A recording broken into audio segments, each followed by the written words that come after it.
Bismillahirrahmanirrahim. Assalamualaikum warahmatullahi wabarakatuh. Alhamdulillahirrahmanirrahim. Hari ini kita akan lanjutkan pertemuan kedua pada mata perkuliahan teknologi sediaan liquid dan semi solid. Materi kedua yaitu tentang suspensi dan emulsi.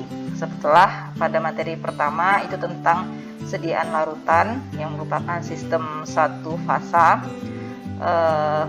sediaan larutan homogen yang terdiri dari sistem yang merupakan sistem satu fasa, artinya campuran yang tidak dapat dilihat lagi apa campuran di dalamnya. Nah, pada pertemuan kedua ini materinya adalah dilanjutkan dengan sistem dua fasa, yaitu bentuk sediaannya adalah suspensi dan emulsi.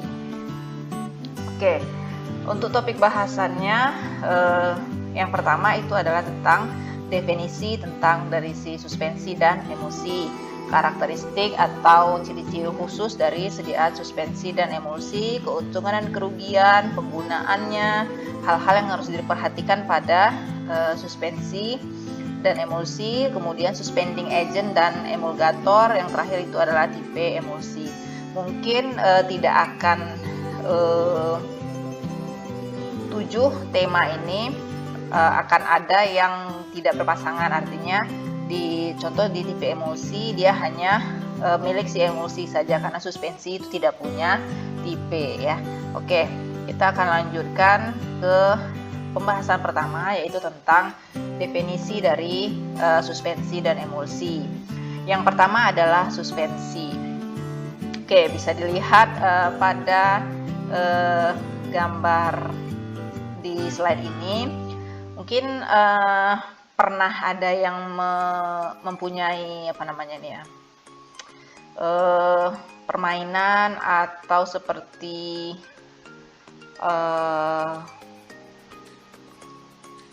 ya seperti yang digambar ini ya.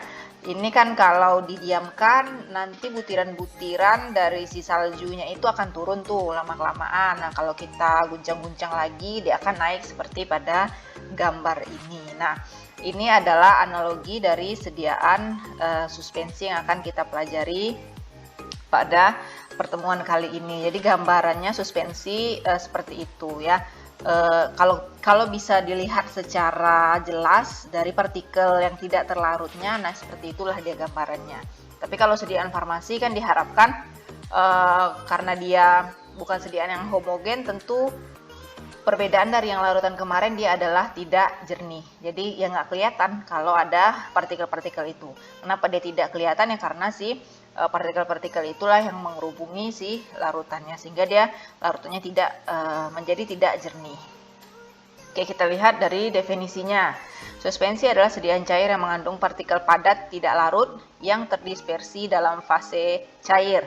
Jadi kata kuncinya di sini adalah suspensi. Jika larutan adalah zat aktifnya bisa padat, cair ataupun gas yang larut di dalam pelarutnya, solutnya larut di dalam solvennya. Nah, kalau si suspensi, zat aktifnya itu berupa padatan, di mana si partikel padat ini dia tidak larut. Tidak larut berarti kondisinya adalah terdispersi, artinya tersebar merata di dalam solvennya.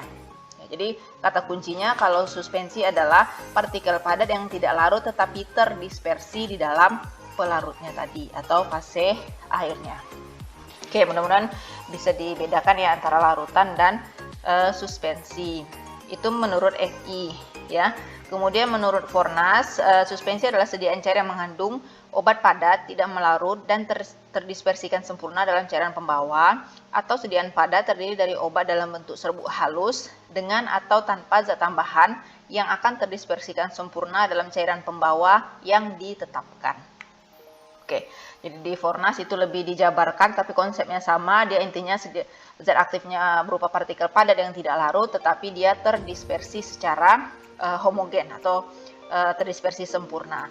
Nah, contohnya di sini adalah pati yang jika ditambahkan air dia akan terdispersi. Begitu juga laktosa dengan parafin, leak dia akan terdispersi. Nah, selain dari contoh mainan bola salju tadi gitu ya, yang keumuman mungkin yang sering buat kue atau melihat video-video pembuatan kue, adonan campuran antara pati dan air ya. Jadi si patinya itu akan mengapung-apung kan di air, di atas air, kemudian dikacau-kacau, diaduk, baru dia nanti akan meresap ke dalam airnya, itu akan masuk ke dalam si patinya sehingga dia akan mengembang ya, atau terbentuklah adonan yang kalis ya.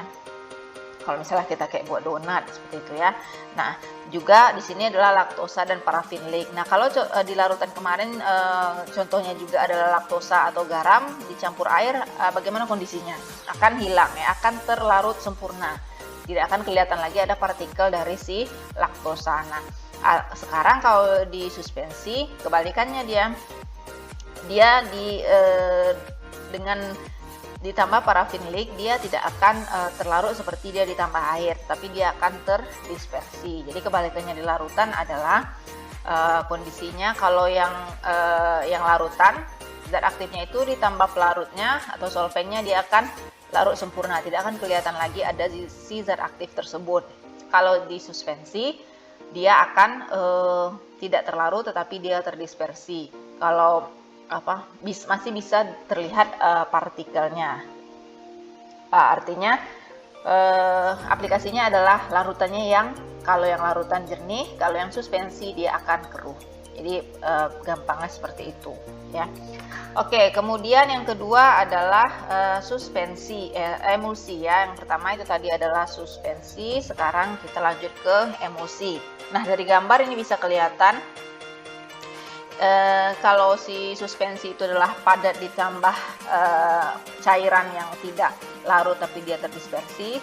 Kalau emulsi itu adalah campuran dua fase cair yang tidak dapat menyatu. Apa dua fase cairan yang tidak dapat menyatu? Keumumannya adalah minyak dan air ya. Dua-duanya fase cair, satu air, satu minyak. Tapi kalau digabungkan mereka tidak akan pernah bisa menyatu tanpa adanya bantuan dari zat tambahannya nanti ya. Oke, kita lihat dari definisinya. Emulsi, sistem dua fase yang salah satu cairannya terdispersi dalam cairan lainnya dalam bentuk tetesan kecil atau droplet ya. Kalau gambarnya tadi kan ini air campur minyak tidak akan dapat menyatu, tapi kalau kita akan buat dia emulsi, mereka dapat menyatu nanti dengan adanya bantuan emulgator namanya ya. Si penjembatan yang akan menjembatani antara si fase air dan fase minyaknya tadi ya. Kalau yang padatan dia terdispersi dalam cairan pembawanya, sekarang salah satu cairan ini akan masuk ke dalam cairan yang lainnya dalam bentuk tetesan yang kecil, terdispersi, bukan masuk tapi diselubungi ya nanti, sehingga nanti ada tipe-tipe emulsi, itu minyak dalam air ataupun air dalam minyak. Nah, kalau emulsi kesehariannya yang bisa kita lihat ataupun kita alami dalam kehidupan sehari-hari itu seperti adalah sediaan susu ya. Minuman susu itu adalah contoh emulsi dalam keseharian ya, keadaan sehari-hari kita. Oke, menurut Martin, sistem yang secara termodinamika tidak stabil dan mengandung paling sedikit dua cairan yang tidak bercampur, di mana salah satu cairan terdispersi dalam cairan lainnya atau dalam bentuk globul-globul yang distabilkan oleh emulgator. Nah, si Martin inilah definisi dari buku Martin ini yang lebih lengkap ya, karena ada tambahan si emulgator lah yang menyebabkan campuran tersebut dapat menyatu gitu ya. Kan konsepnya tadi emulsi adalah dua jenis cairan yang tidak akan mungkin menyatu gitu ya. Nah, sekarang dengan adanya emulgator, maka dua cairan yang tidak dapat menyatu tadi ini bisalah mereka menyatu menjadi satu campuran yang homogen. Nah, di sini digarisbawahi termodinamika. Maksudnya di sini termodinamika adalah dia tidak stabil secara suhu dan pergerakan ya, dinamisnya. Jadi dengan suhu dan dengan adanya pokoknya dengan pergerakan gitu ya, digerakkan. Termodinamika itu adalah jadi tidak stabil secara suhu maupun dalam nanti di penyimpanannya, kurang stabil dia ya. Oke, kita lanjutkan ke materi keduanya, itu adalah karakteristik dari suspensi. Nah, setelah tahu kita masing-masing definisinya tadi, suspensi padat dalam yang tidak larut tapi terdispersi dalam cairan pembawanya. Kalau emulsi, dua jenis cairan yang tidak dapat bercampur, yang terdispersi dalam salah satu cairan dalam bentuk droplet dengan bantuan emulgator ya. Oke, sekarang kita akan lihat bagaimana karakteristik atau ciri-ciri khususnya ya. Yang pertama, suspensi ya. Oke, bisa dilihat di gambar ini. Kopi tubruk ya, mungkin masih ada yang mengkonsumsi sekarang. Kopi tubruk adalah salah satu jenis sediaan suspensi yang sampai sekarang juga masih banyak disukai oleh para penikmat kopi.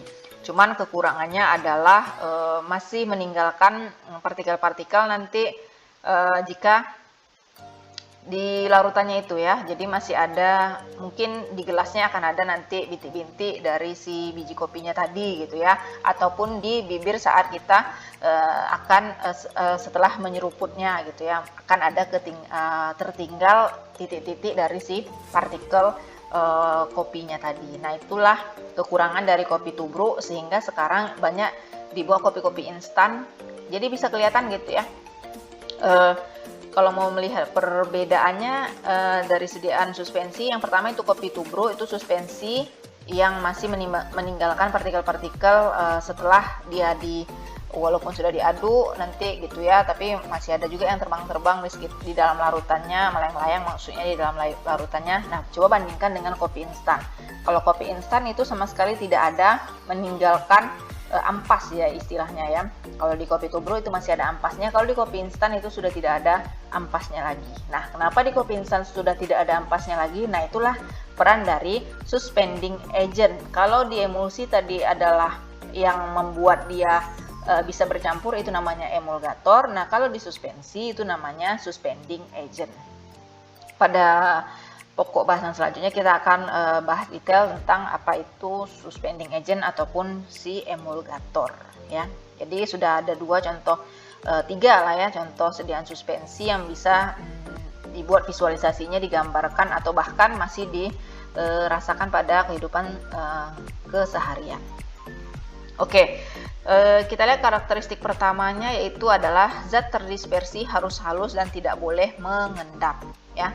Jadi di sini yang pertama itu adalah solutnya atau zat yang partikel padatnya itu dia harus terdispersi secara halus. Nah, sehingga solusinya nanti jika akan kita praktikum membuat suspensi, setelah dibuat dulu mucilagonya atau campuran antara suspending dan airnya, itu akan harus digerus terlebih dahulu si zat aktifnya, karena akan langsung dicampurkan ke dalam mucilagonya tadi. Agar dia dapat homogen atau terdispersi secara merata, geruslah terlebih dahulu. Sehingga di sini kata kuncinya dia harus halus. Gimana cara harusnya? Ya digerus terlebih dahulu sebelum dicampurkan dengan bahan lainnya. Oke, jika dikocok dia harus segera terdispersi kembali. Nah, ya seperti kopi inilah ya. Jika dibiarkan lama pasti dia akan mengendapkan turun ke bawah. Nah, saat kita aduk lagi diharapkan endapannya itu akan tersebar merata kembali. Seperti itulah untuk sediaan suspensi. Makanya nanti di sediaan suspensi itu wajib menempelkan label KDSP, kocok dahulu sebelum digunakan. Jadi ada tambahan label baru lagi nanti untuk sediaan liquid ini ya, namanya label KDSP. Itu berlaku untuk sediaan suspensi dan emulsi. Sediaan larutan juga berlaku jika larutan tersebut mengandung sirup. Ya, jadi bisa dibuat catatannya, label KDSP harus ditambahkan di dalam sediaan larutan yang mengandung sirup, suspensi dan emulsi. Ya. Oke, yang ketiga, dapat mengandung zat tambahan untuk menjamin stabilitas suspensi. Nah, zat tambahannya ini biasanya itu adalah sirup ya, nanti ada sirup simplex. Kemudian kekentalan suspensi tidak boleh terlalu tinggi agar sediaan mudah dikocok dan dituang. Nah, sirup kan kental gitu ya, hati-hati juga dalam penambahan sirup dan juga dari si suspending agentnya juga sendiri gitu ya. Jadi selain sirup, itu adalah suspending agent untuk bisa menstabilkan suatu sediaan suspensi. Nah, perlu diperhatikan konsentrasi dari kedua zat ini tidak boleh pula terlalu tinggi. Nanti efeknya adalah sirup kita tuh suspensi kita itu akan sukar dituangkan. Lama gitu tuh proses menuangkannya dari botol ke sendok takarnya, misalnya seperti itu ya. Jadi dibanding sediaan larutan, suspensi tentu lebih kental, tetapi hati-hati kekentalannya tidak boleh terlalu tinggi pula karena nanti akan menyebabkan dia sukar dituang. Nanti efek kelamaannya kita akan lihat pada kerugian dari sediaan suspensi. Yang kelima itu adalah karakteristik suspensi harus sedemikian rupa sehingga ukuran partikel tetap konstan untuk penyimpanan pada waktu yang lama. Nah, itu tadi. Jadi solusinya dengan cara digerus halus terlebih dahulu agar dia lama melayang-layangnya di dalam cairannya sebelum dia turun ke dasar wadahnya tadi ya. Oke, kita lanjutkan. Suspensi tidak boleh diinjeksikan secara IV dan intratekal. Ini ada pengecualian. Sekarang itu bisa secara IV, tapi memang ukuran partikelnya diyakinkan sangat kecil sekali sehingga tidak akan menyumbat pada pembuluh darah. Oke, yang ketujuh, suspensi yang dinyatakan untuk digunakan dengan cara tertentu harus mengandung zat antimikroba yang sesuai untuk melindungi kontaminasi bakteri. Nah, sediaan cair air merupakan suasana yang bagus untuk pertumbuhan bakteri, sehingga memang solusinya adalah dengan penambahan antibakteri agar sediaan lebih tahan lama dan tidak mudah dikontaminasi oleh bakteri, ragi ataupun jamur. Suspensi harus dikocok sebelum digunakan untuk menjamin distribusi bahan padat yang merata dalam pembawa sehingga menjamin keseragaman dosis yang tepat. Nah ya, jadi ini sekali lagi ini wajib ditambahkan label KDSP agar si partikel padat yang terdispersi tadi itu dia diharapkan merata lagi sehingga nanti pada saat menuangkan di setiap sendok takar pada saat penggunaan kadarnya atau dosisnya itu bisa sama sekali penuangan ya pada tiap saat akan menuangkan. Kemudian yang terakhir itu suspensi harus disimpan dalam wadah tertutup rapat. Oke, wadah suspensi ya. Jadi tidak harus kedap, dia cukup hanya rapat agar tidak mudah tumpah ya. Oke, kita lanjut ke karakteristik dari emulsi. Setelah tadi karakteristik dari suspensi. Yang pertama, merupakan campuran cairan yang tidak dapat bercampur ya. Konsepnya itu tadi ya, emulsi dua campuran fase cair, minyak dan air yang pada dasarnya tidak akan dapat bercampur. Agar dia dapat bercampur, dia dapat dibantu oleh si zat pengemulsi atau namanya emulgator. Kemudian campuran ini tetapi sayangnya adalah campuran yang tidak stabil secara termodinamika dengan adanya suhu ataupun dengan adanya pergerakan. Kemudian harus dikocok sebelum digunakan untuk menjamin distribusi bahan padat yang merata dalam pembawa sehingga menjamin keseragaman dan dosis yang tepat. Nah, ini sama dengan si suspensi. Jadi harus dikocok terlebih dahulu sebelum dia digunakan. Oke, kita lanjut ke keuntungan dan kerugian dari sediaan suspensi ya. Oke, keuntungan yang pertama, baik digunakan untuk pasien yang sukar menelan tablet, kapsul atau terutama untuk anak-anak atas nama sediaan larutan, semuanya ini pasti sama keuntungannya ya. Yang kedua, homogenitasnya itu lebih tinggi dibanding sediaan homogenitasnya itu lebih tinggi ya karena dia terutama untuk zat-zat yang tidak stabil di dalam larutan.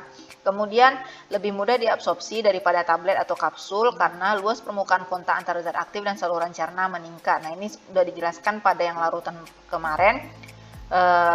Intinya cairan tentu akan lebih mudah, lebih cepat diabsorpsi karena dia langsung cair ketemu cair di dalam saluran pencernaan kita. Tidak adalah proses pemecahan atau proses merubah dari menjadi partikel lebih kecil terlebih dahulu sehingga lebih mudah diserap. Yang keempat, dapat menutupi rasa tidak enak atau pahit dari obat atau dari larut atau tidak larutnya obat gitu ya. Jadi karena dia bisa ditambahkan zat pewarna, zat perasa gitu ya. Jadi dapat menutupi rasa yang kurang enak dari si zat aktif. Yang kelima, mengurangi penguraian zat aktif yang tidak stabil di dalam air. Nah, ini tadi untuk zat-zat aktif yang kalau mau dibuatkan juga di dalam larutan tetapi dia tidak tahan nih kalau di dalam buat larutan cepat mengendap lah atau rasanya tidak enak lah. Nah, solusinya bisa dialihkan ke dalam bentuk sediaan larutan lainnya, yaitu adalah sediaan suspensi. Oke, nah itu tadi adalah keuntungannya. Sekarang adalah kerugiannya. Kestabilannya rendah ya, jadi ini tadi dia mudah ditumbuhi kristal jika jenuh, degradasi, dan lainnya. Nah, ini kestabilan rendah ini berkaitan dengan adanya nanti penambahan dari zat tambahan yang membuat stabilitas dari suspensi itu baik. Tadi adalah dua zat tambahan yang membuat stabilitas suspensi itu baik adalah si suspending agent dan sirup ya, atau larutan gula. Nah, gula namanya atau sirup itu akan lama-kelamaan akan membentuk kristal jika jumlahnya pun terlalu banyak. Efek kelanjutannya adalah dia akan membentuk caking nama istilahnya ya. Mungkin ini pernah sediaan madu kali ya, madu di rumah kalau udah lama dia akan caking atau membatu ya, membatu pada dasar wadahnya, sehingga kalau dikocok pun itu tidak akan bisa dia terdispersi kembali atau berubah menjadi cairan seperti yang awalnya tadi. Nah, ini kondisi yang sangat-sangat dihindari dari suatu sediaan suspensi. Karena dia konsepnya partikel pada tidak larut yang terdispersi yang lama-lama pasti akan mengendap. Diharapkan saat dikocok kembali dia akan terdispersi lagi. Nah, yang dikhawatirkan adalah lama-lama mengendap ini dia akan membentuk caking. Nah, itu yang akan perlu diperhatikan untuk konsentrasi si suspending agent dan sirupnya tadi. Oke, kerugian yang keduanya, alirannya menyebabkan sukar dituang. Kenapa? Karena dia kental daripada si larutan. Yang menyebabkan dia kental, menjadi lebih kental lagi adalah si suspending agent dan sirupnya. Kemudian yang keempat, ketepatan dosisnya lebih rendah daripada bentuk sediaan larutan. Sebenarnya ini sirup juga seperti itu, sebenarnya tergantung dari si pasien saat akan menuangkan di sendok takar atau botol takarnya tadi ya. Oke, pada saat penyimpanan kemungkinan terjadi perubahan sistem dispersi. Nah, ini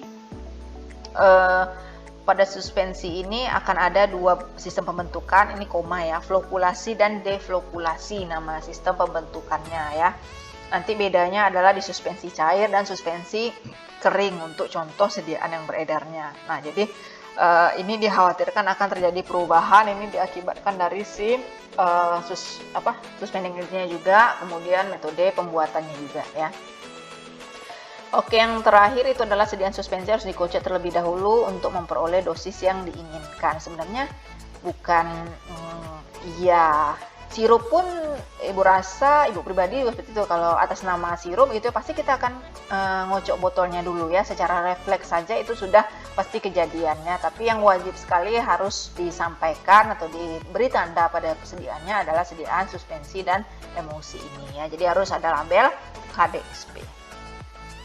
Oke, kita akan masuk ke keuntungan dan kerugian dari sediaan emulsi.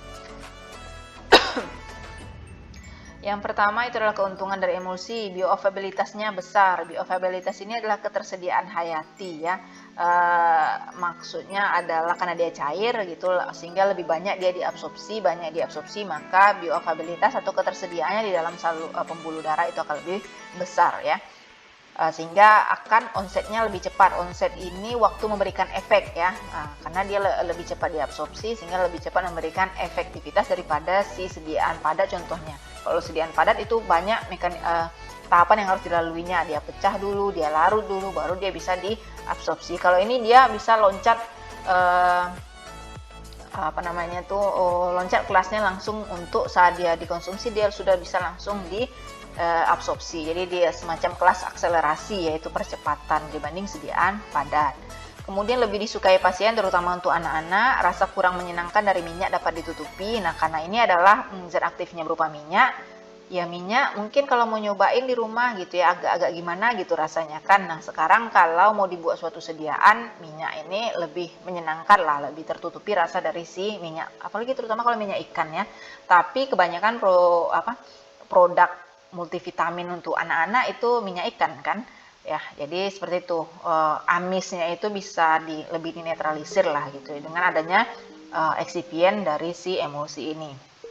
Kemudian dapat mempertahankan stabilitas obat yang larut di dalam minyak ya. Jadi dia karena zat aktifnya itu berupa minyak, dia dapat mempertahankan stabilitas obat-obat yang kelarutan dari si minyak ini di dalam sediaannya tadi. Kemudian dapat memperbaiki viskositas dan derajat kekasaran dari emulsi ya. Jadi karena dia minyak, tentu beda dengan yang padat tadi, kekentalannya akan lebih di bawah dari si suspensi tadi ya, dari si emulsi ini.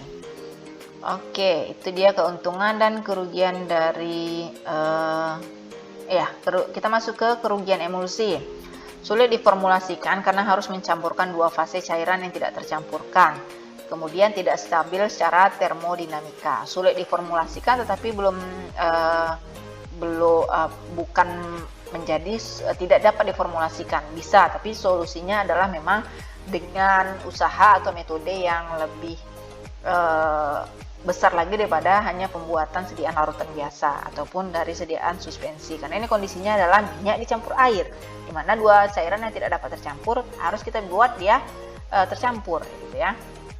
Jadi akan ada nanti pada metodenya cara-cara khusus untuk bisa membuat si emulsi ini homogen ya. Oke, kita lanjutkan dengan materi keempatnya, itu adalah tentang penggunaan dari sediaan suspensi dan emulsi ini ya. Oke, untuk penggunaan dari sediaan suspensi. Nah, ini ada beberapa penggunaan, ada 6 ya. Jadi suspensi itu ada yang oral, topikal, tetes mata, tetes telinga, injeksi, bahkan injeksi yang terkonstitusi. Nah, kita akan praktikumkan nanti, mungkin dipraktikumkan tidak yang rekonstitusi, tapi konsepnya ya. Jadi sediaan suspensi cair yang sebelumnya umum diketahui itu adalah untuk obat-obat mah ya. Obat mah itu kebanyakan adalah sediaan suspensi cair, tapi yang keringnya itu bisa dilihat adalah sediaannya antibiotik ya. Jadi ada sediaan antibiotik, sediaan suspensi yang di dalam botolnya itu serbuk, hanya serbuk yang bisa digunakan itu dengan cara ditambahkan air terlebih dahulu. Artinya air itu baru boleh ditambahkan saat akan digunakan. Ya, jadi itu adalah contoh sediaan suspensi kering atau istilahnya nanti suspensi rekonstitusi ya. Proses mencampurkan air ke dalam, masukkan ke dalam botolnya itu istilahnya adalah direkonstitusi. Antibiotik ya, keumuman itu antibiotik. Kenapa? Karena dia tidak tahan tidak tahan lama di dalam air, sehingga saat sudah dicampurkan batasnya cuma 7 hari ya. Kalau 7 hari masih ada, buang saja, tidak boleh dilanjutkan digunakan ya. Nah, jadi seperti itu. Kenapa tidak ada antibiotik yang dibuat suspensi cair? Kenapa harus kering gitu ya? Karena kekurangannya tadi ya, dia ketidakstabilannya di dalam air dalam waktu yang lama. Nah, ini juga akan yang berkaitan dengan metode pembuatannya. Ada yang deflokulasi tadi, ada yang flokulasi ya. Oke, untuk selanjutnya kita akan bahas itu pada metode pembuatan dari masing-masing bentuk sediaan. Oke, nah kalau emulsi itu hanya ada 2 ya, peroral dan untuk non oral atau obat luar ya. Kalau peroral itu biasanya tipe emulsinya adalah OW, oil in water, minyak di dalam air.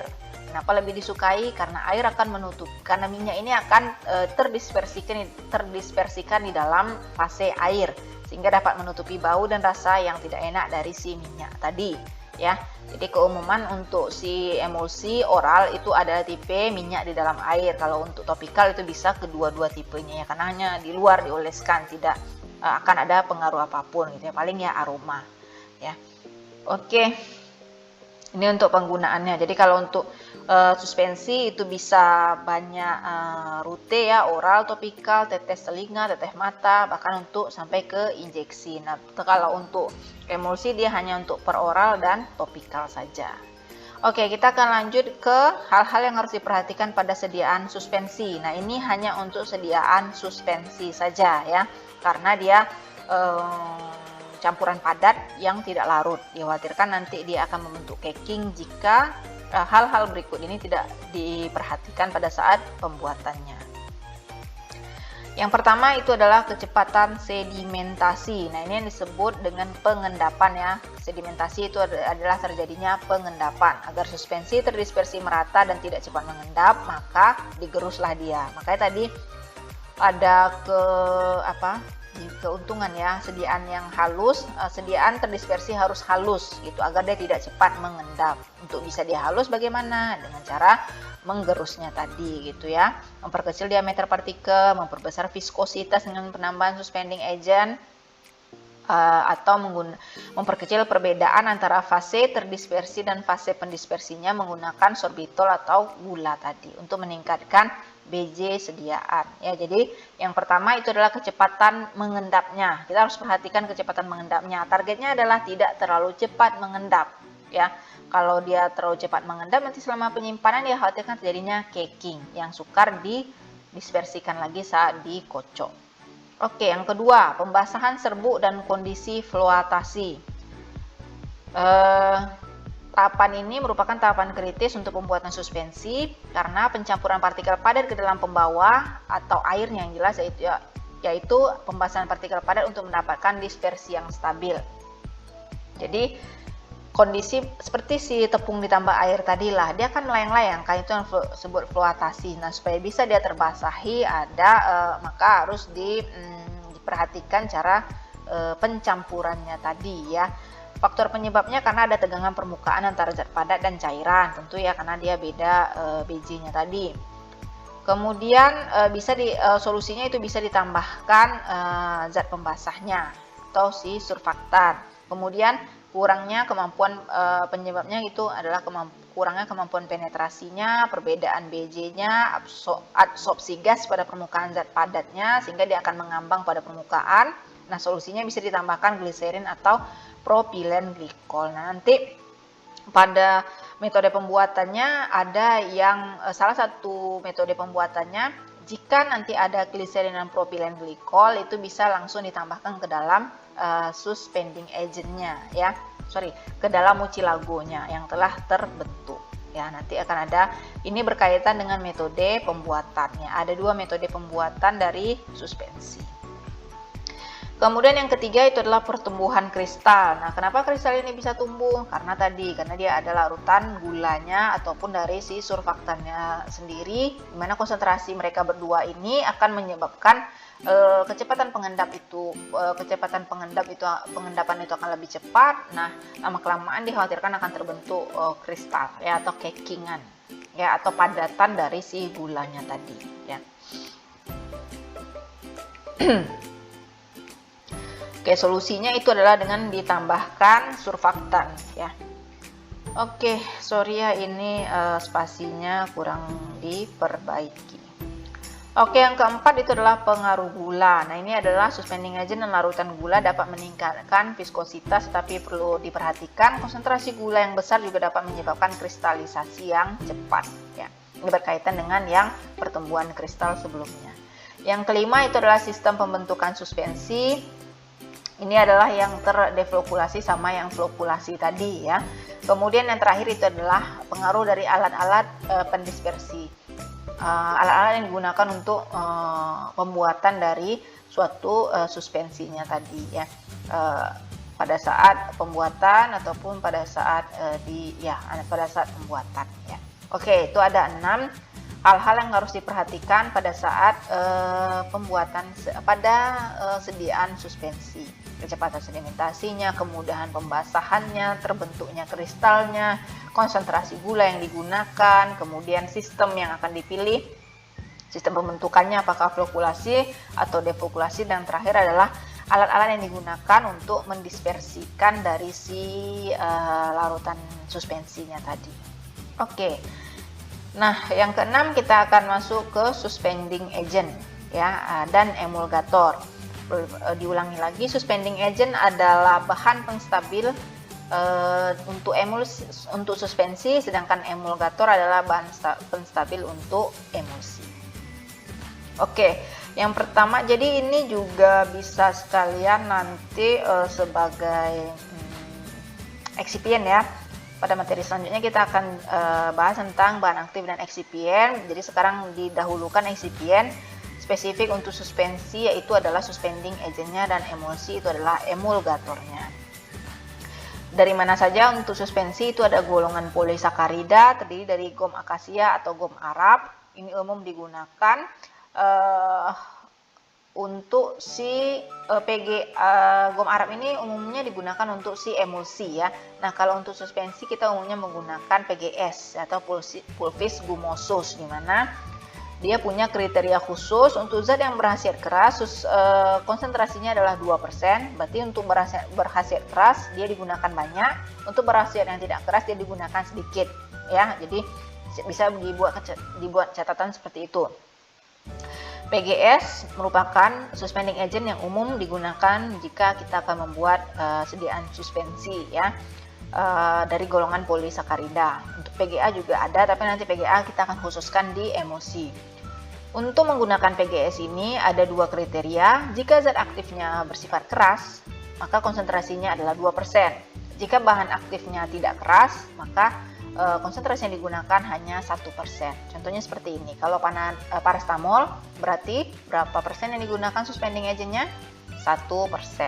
Kemudian kalau dia misalnya luminal, berapa persen? 2%. Jadi seperti itu ya, dilihat dari golongan obatnya. Selanjutnya untuk catatan dari PGS ini adalah jumlah air yang digunakan ya. Tadi adalah jumlah atau konsentrasi PGS yang digunakan. 2% dari mana? 2% ini dari total volume sediaan yang dibuat. Berarti misalnya kalau kita akan buat 60 ml, berarti 2% dari 60 ml itu adalah 1,2 gram PGS yang akan ditimbang. Kemudian airnya 7 kali 1,2 tadi ya. 8,4 mili ya, itu yang akan digunakan untuk membuat mucilagonya. Jadi air di sini adalah air pensuspensi. PGS 2% dari volume larutan yang akan kita buat. Jumlah airnya 7 kali hasil PGS-nya tadi. Oke, itu dicatat saja terlebih dahulu sekarang karena konsepnya nanti akan ada di metode pembuatan. Oke, golongan kedua masih golongan polisakarida. Contoh lainnya itu adalah teragakan, alginan, karagenan, santan, guargum ya. Jadi ini ada beberapa contoh dari excipient suspending agentnya dari masih golongan polisakarida. Selanjutnya itu adalah turunan selulosa. Jadi penggolongan kedua itu adalah turunan selulosa. Ada metil selulosa, ada NaCMC, CMC, Avicel, APMC, clay, dan polimer sintetik atau karbomer ataupun karbopol nanti ya. Jadi yang keumuman kalau untuk turunan selulosa kita gunakan adalah CMC nanti ya. Konsepnya untuk CMC ini airnya adalah 20 kali dari si zat aktifnya tadi ya penggunaannya. Kalau konsentrasinya 1 sampai 2 juga ya, sama metil selulosa. Dan ini tidak ada kriteria untuk zat keras, obat berkhasiat keras ataupun tidak. Oke, lanjut ke emulgator ya. Kalau yang tadi sudah selesai untuk yang turunan selulosa. Oke, turunan selulosa ini hanya sampai HEC ini saja ya. Yang ketiga itu adalah golongan clay dan sintetik, polimer sintetik. Jadi ada 4 penggolongannya ya. Polisakarida, selulosa, clay, dan polimer sintetik. Lanjut kita ke emulgator. Nah, emulgator ini adalah bahan pembantu untuk sediaan emulsi. Emulgator dikelompokkan menjadi emulgator alam dan emulgator buatan atau surfaktan. Dari tadi sudah ada tulisan surfaktan itu apa. Nah, ternyata itu merupakan emulgator buatan. Hanya penamaan saja ya si suspending agent dan emulgator. Untuk lebih menspesifikannya, kalau atas nama suspending agent berarti dia punyanya suspensi, kalau nama emulgator dia punyanya emulsi. Tapi isinya ya sama, lebih kurang sama, ada yang sama kayak gom Arab, teragakan. Ini kan sama aja dengan si suspending agent tadi. Untuk twin dan span emulgator buatan juga untuk si suspensi juga bisa digunakan twin dan span ya. Nah, ini yang Ibu bilang tadi pembedanya dari si emulsi, kita akan spesifikkan menggunakan PGA atau gom Arab tadi karena ada syarat-syarat khusus atau perhitungan khususnya dari penggunaan PGA. Jadi misalnya ini emulsi untuk minyak lemak biasa, itu PGA-nya hanya setengah bagian dari minyak lemak. Air korpusnya, kalau tadi air pensuspensinya itu 1,5 kali dari PGA ya. Kemudian kalau emulsi dengan parafin, PGA-nya sama banyak dengan jumlah si parafin. Jadi ada konsep perhitungan kadar dari PGA dan air korpus tersendiri tergantung dari si campuran emulsinya ya. Emulsi dengan sera atau lemak padat, PGA sama banyak dengan sera, airnya 1,5 kali. Emulsi dengan ekstrak, jumlah kecil, PGA-nya 2,5% dari total emulsi. Nah, ini yang perhitungan dari yang lainnya. Oke, bisa dibaca sendiri ya. Emulsi dari minyak kacang dan minyak ikan. Nah, ini berbeda dengan yang minyak-minyak sebelumnya karena ini minyaknya yang lebih kental sehingga PGA yang dipergunakan itu adalah lebih banyak, seperti 3 kali dari si minyaknya. Air yang digunakan juga lebih banyak ya. Oke, untuk PGA khusus ini 3/10 atau 30% dari minyak. Kalau menggunakan nanti minyak ikan, air yang digunakan 2,5 kali dari PGA. Kalau tadi kan cuma 1,5 kali dari si PGA. Oke, ini juga untuk zat aktif campuran dari emulsi lainnya. Oke, yang terakhir kita akan lanjut ke tipe emulsi. Nah, ini hanya ada di emulsi, tidak ada di suspensi. Kenapa seperti itu? Karena tadi emulsi itu adalah campuran dari dua cairan yang tidak dapat menyatu, sehingga nanti akan ada yang terdispersi dalam bentuk globul dalam cairan lainnya, itu akan ada dua. Apakah dia air yang terdispersi dalam minyak atau minyak yang terdispersi di dalam air, sehingga tipe emulsi itu akan menjadi dua, ada dua. Tipe air di dalam minyak, tipe minyak di dalam air atau O per W, oil in water, atau M per A ya kalau di bahasa Indonesia kan, itu terdiri dari butiran minyak yang tersebar ke dalam butiran air ya. Di sini minyak sebagai fase internal dan air sebagai fase eksternal ya. Jadi yang di dalam itu adalah si minyaknya, yang di luar itu adalah airnya. Nah, ini keumuman untuk penggunaannya tadi adalah penggunaan oral ya. Nah, kalau yang kedua itu tipenya adalah water in oil, air di dalam minyak. Kebalikannya ya, yang fase internalnya adalah air, eksternalnya adalah minyak. Nah, ini untuk obat luar ataupun ya obat luar ya, bisa untuk obat luar. Oke, gambarannya seperti ini. Ya, jadi bisa dilihat di sini. Nah, kalau yang tipe air di dalam minyak ini misalnya air diselubungi atau dikelilingi oleh si minyak ya. Jadi ini air di dalam minyak, berarti fase internalnya adalah air, fase eksternalnya adalah minyak yang di luar dia. Nah, kebalikannya kalau emulsi minyak di dalam air, tentu minyak yang di dalam dan air yang di luar. Nah, untuk catatan gambar seperti ini adalah gambar dari si surfaktan ya, bukan gambar, kondisi dari surfaktan. Jadi surfaktan itu dia punya, kenapa sih surfaktan bisa membuat homogen atau membuat si minyak dan air itu bisa bercampur? Karena dia punya dua sisi yang larut minyak dan sisi yang larut air. Untuk sisi yang larut minyak itu digambarkan dengan bulat atau kepalanya ini ya. Nah, sisi yang larut air itu dibuat dengan ekor seperti ini. Ya, jadi surfaktan kenapa dia bisa menjembatani atau membuat campuran air dan minyak itu bisa tercampur? Karena itu dia punya dua sisi ya, kepala yang akan larut air dan ekor yang akan dilarut minyak, sehingga tercampurlah mereka ya. Dia bisa menjembatani antara fase air dan fase minyak. Oke, mungkin sampai di sini materi tentang emulsi dan suspensi secara umumnya saja, karena lanjutan dari sediaan larutan. Merupakan sistem dua fase. Kenapa? Karena dia tidak homogen, dia heterogen, campuran dua fase yang tidak tercampur sempurna, tidak terlarut sempurna ya. Untuk suspensi itu adalah padat di dalam air yang tidak terlarut tapi terdispersi, dan yang kedua adalah emulsi, dua jenis cairan minyak dan air yang tidak dapat yang salah satu cairannya terdispersi dalam cairan yang lainnya dengan adanya bantuan emulgator.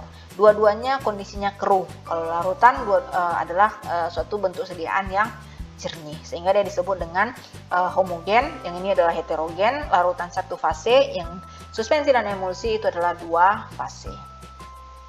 Mudah-mudahan bisa dimengerti, bisa dibuat catatan khususnya, karena sudah diberikan 3 bentuk sediaan, tiga bentuk kondisi sediaan yang berbeda ya, satu larutan, suspensi, dan emulsi.